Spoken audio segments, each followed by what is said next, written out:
Hello, everyone, and welcome to Precalculus. This is section 7.4 on partial fractions. So as a first step, we're just going to add the following rational expressions together. So the way we do that is to get a common denominator. And of course, if you can do this on your own, that would be even better. But of course, I am going to do it for you. And on this one, I'm going to multiply by x plus 2 on the top and the bottom. Don't be lazy. Make sure you show that you're doing it on the top and the bottom. And actually, you really need to put parentheses around this too for it to mathematically be correct.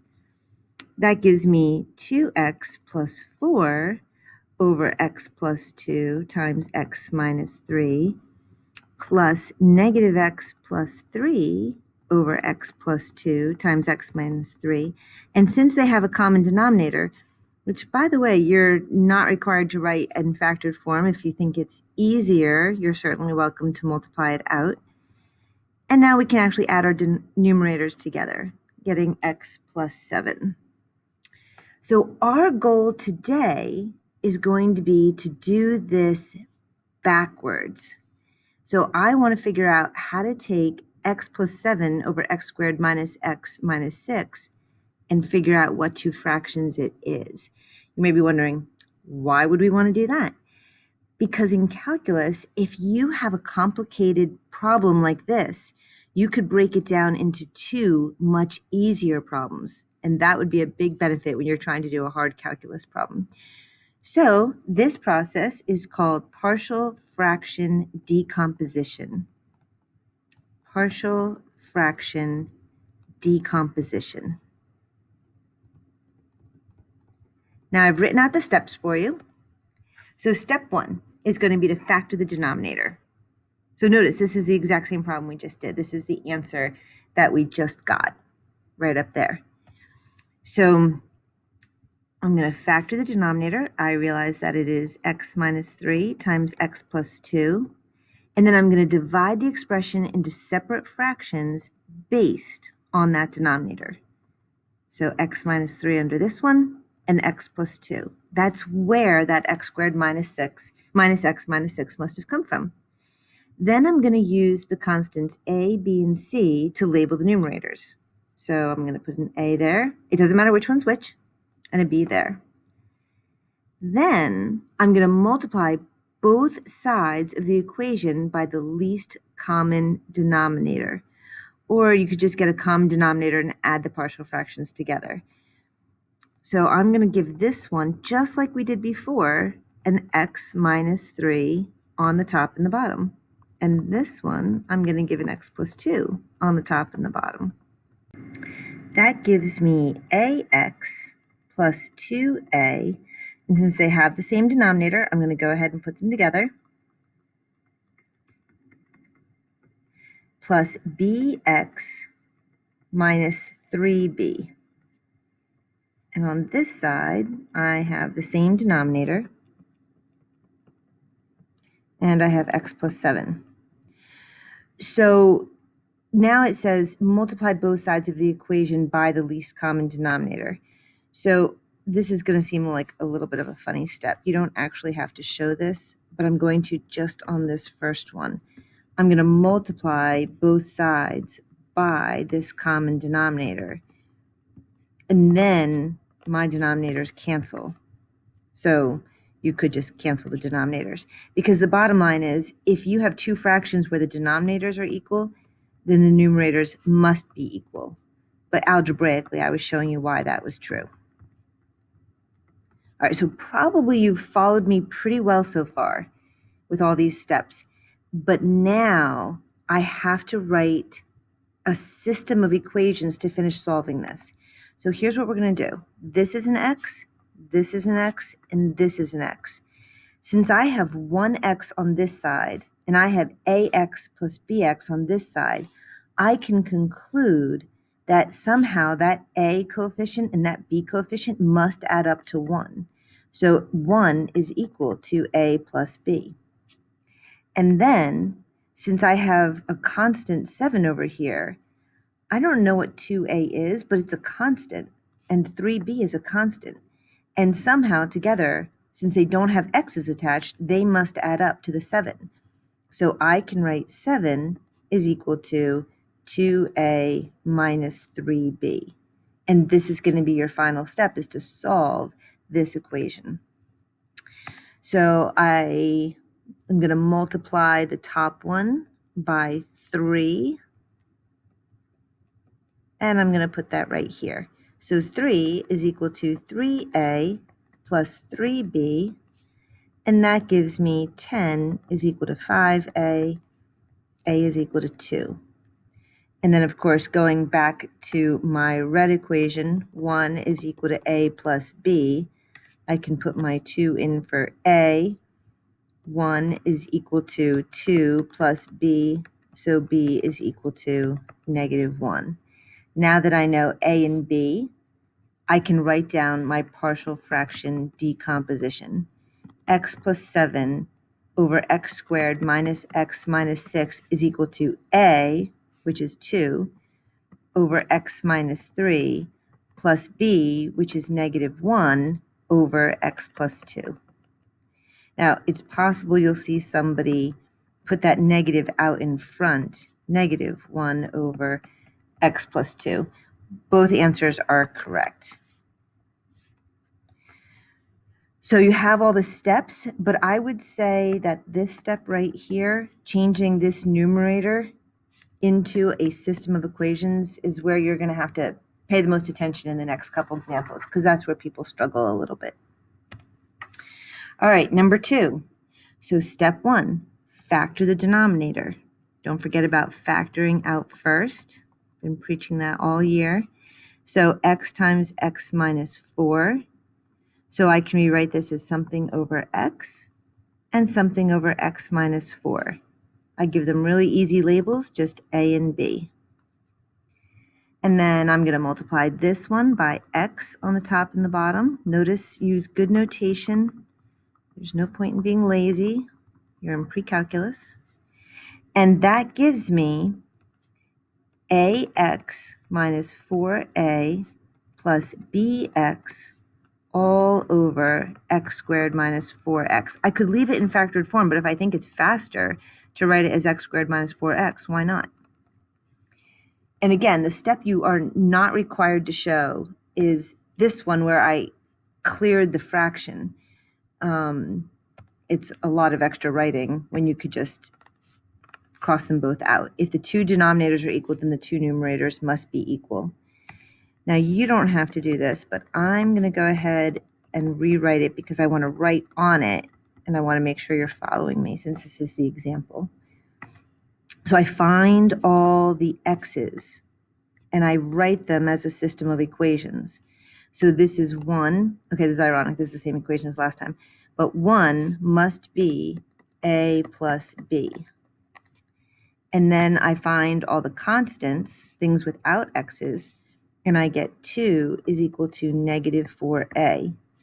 Unlike last time, I don't have to work very hard at solving this system. Right away, I can divide both sides by 4, -4, and I get a is equal to -1/2.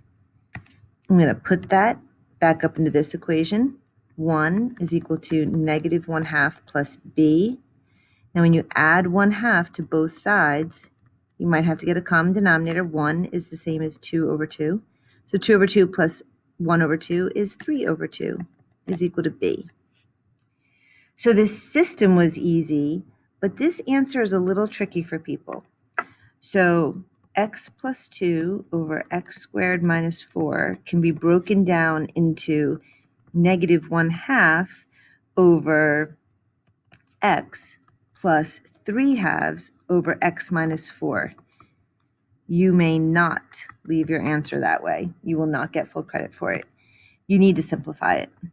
So I can do that by changing this to be a fraction over a fraction and then multiplying. So -1/2, remember, keep, change to multiplication, and flip. So this one can be rewritten as multiplying straight across the numerator and straight across the denominator as -1 over 2x. And likewise, 3 over 2 times, so I'm going to keep that one, I change it to multiplication, and I flip this. 1 over x minus 4 is going to be 3 over, you can either write 2x minus 8, or you can leave it 2 times x minus 4. It doesn't really matter. But that's how I'm going to want to see the answer. Now, I personally think that this is very easy to write this way. Your book is going to write it in a funny way. Your book is going to write it as 1/2. Not really sure why they thought that was easier. I don't think it's easier. But when you see this book answer, you could just distribute that 1/2 to check your answer. So 3 times 2x minus 8. And then when you multiply that one, you get 1 over 2x, which is exactly what we got. So don't let the book answer throw you. This answer is great, in my opinion. Number 3. So first step, factor the denominator. Don't forget, factor out first. X times x squared plus 4. So one of the factors is x, and the other one is x squared plus 4. If that had been x squared minus 4, we could have actually factored it further. But I purposely did one that couldn't be factored further because this one has something new in it. And that is that if you have an x squared on the bottom, instead of just writing b, you have to account for the fact that it's possible the numerator actually has an x in it. So we're going to write bx plus c, or whatever letters they were, but something x plus a constant, because that could be what's in the numerator. If b ends up being 0, then it'll just be a constant in the numerator. Or maybe c will end up being 0, and there's just like a 2x in the numerator. But this is the possibility, so we need to account for that. But after you do that step, the problem is exactly the same as all the other ones. You're going to get a common denominator. This one needs x squared plus 4. And now my numerator is ax squared plus 4a plus bx squared plus cx all over x cubed plus 4x. 3x squared plus 4x plus 4 all over x cubed plus 4x.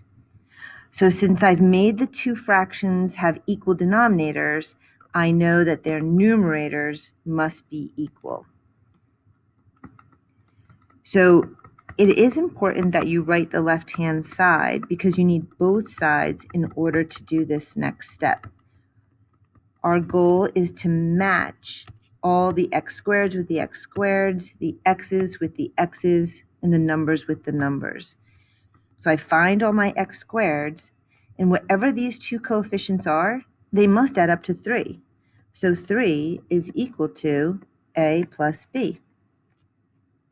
And this x must be equal to, actually, I just realized that that is a 4a, isn't it? I apologize. 4a. So that 4x is going to go with cx. Well, that's a great one. That means that 4 is equal to c. And my last one, the number equals the only thing that's left, which is the thing without the x. So 4 is equal to 4a. So now I know that a is equal to 1, and then that lets me know that b is equal to 2. So I was able to find everything without, I did a system of equations, but in the simplest possible form. So 3x squared plus 4x plus 4 over x cubed plus 4x can be decomposed, can be broken down into two fractions. So a over x, which is 1 over x, and then bx 2x plus c over x squared plus 4. That's your answer. I hope you're getting the hang of this. Number 4. First step is to factor it. So this is a little bit different. I'm trying to show you all the different ones. So factoring is just writing it out twice. This one is also new. And I would say this one is the hardest. So when you break this down, your two factors are not these two. Okay, so think about it. If you had 1 over x squared and you broke it down into something, a over x, and then b over x, that would not give you a common denominator of x squared because the common denominator would just be x, right? So one of them must be squared. One of them could be just an x, but at least one of them must be squared because the common denominator is x squared. So that's the principle behind what I'm about to do, which is I wrote one of them, and now I'm going to write one of them squared. All right, if you did not completely understand why I did that, just make a note to yourself. If you ever have two identical factors, one denominator is the single factor, the other denominator is the factor squared. So just do that. If you don't understand why, at least you can still do the problem. So because this has a square in it, not this kind of square where you've just squared a factor, but because the x itself is squared, remember you have to write ax plus b. And same thing with this one. Since you have something other than just an x, you're going to have to write cx plus d. I know it looks awful, right? Don't worry, we can do it. So the only thing you need to get a common denominator is an x squared plus 2. This one doesn't need anything. It already has the x squared plus 2 squared. So now my new numerator, I'm going to have to FOIL. Haven't had to do that yet today. Problems are getting harder. Ax cubed plus 2ax plus bx squared plus 2b. And my new denominator is going to be x squared plus 2 squared. And since they have the same denominator, I can add that numerator as well, cx plus d. And all of that side is equal to this side. And because they have the same denominator now, I know their numerators must be equal. So let's look for what we need. So I see an x cubed and an x cubed and no more x cubes. I see no x squareds. No x squareds, but there's an x squared on this side. And then I see an x. Anything else with an x? And I see a number. There's no number. But there is a number and there is a number. So we are going to write 4 systems of equations. Number 1, the 8 has an x cubed and the a has an x cubed. So now I know that 8 must be equal to a. So the systems it's a lot going on, but the systems themselves are usually pretty easy. Next, I'll do the x squareds. Now there's no x squared, so this must literally be 0x squared. So somehow 0 is equal to bx squared, so 0 must be b. And then 13x must be equal to 2a plus c. That's not a 2. 2a plus c. And my last one, actually I can solve that one right away because I know that a is 8. So 13 is equal to 16 plus c, so c is equal to -3. And my last one, again, is another 0. I don't actually have any constants, so somehow the 2b and the d must equal 0. But since b is equal to 0, then I just get 0 plus d, so d is also equal to 0. Is that possible that all these things are 0? Absolutely. Because what that means, so I'm taking this and I'm filling everything in. It's going to be 8x plus b. It just means that there's no number with that. Over x squared plus 2 plus cx plus d, -3x, and then there's just nothing with it, over x squared plus 2 squared. Now here's the great thing. If you wanted to check this, if you had time, you could sit there and say, well, what they need to get a common denominator is another x squared plus 2. And then you could just multiply that out. That would give you 8x cubed plus 16x minus 3x all over x squared plus 2 squared. And sure enough, that's 8x squared plus 13x, which is exactly what we started with. So this is a nice way to quickly check that you did it correctly. So my final answer is 8x over x squared plus 2. I'm only rewriting it because I had written all over it. Also, to show you that you might put that negative instead of with the 3, you could put it out in front and it would be correct. Number 5. So I'm going to factor my denominator. Wow, another factor out first. You're not going to forget that, are you? And I have x times x squared plus 9. There's nothing new on this one. So if you'd like to try this one on your own, that would be great. But of course, I am going to do it for you. This one needs an a, and this one needs a bx plus c because there's a square on the bottom. I'm going to give this one an x squared plus 9 on the top and the bottom. Don't be lazy. Make sure you show your work. And on this one, don't just write x. Put some parentheses around this or else it'll look like cx. And you'll be disappointed when you get it wrong because you didn't have good notation. And this gives me ax squared plus 9a plus bx squared plus cx all over x cubed plus 9x. On this side, 5x squared minus x plus 27 over x cubed plus 9x. My denominators are the same, so I'm going to go ahead and cross them out. You probably aren't going to do this step, but I'm going to rewrite it since I'm trying to make my problems clear for you. Make sure you guys can all follow all the steps. And now I'm going to write all over it. So first I look for my x squareds. I see 3 of them. And if you have something x squared plus something x squared is equal to 5x squared, those two somethings must add up to 5.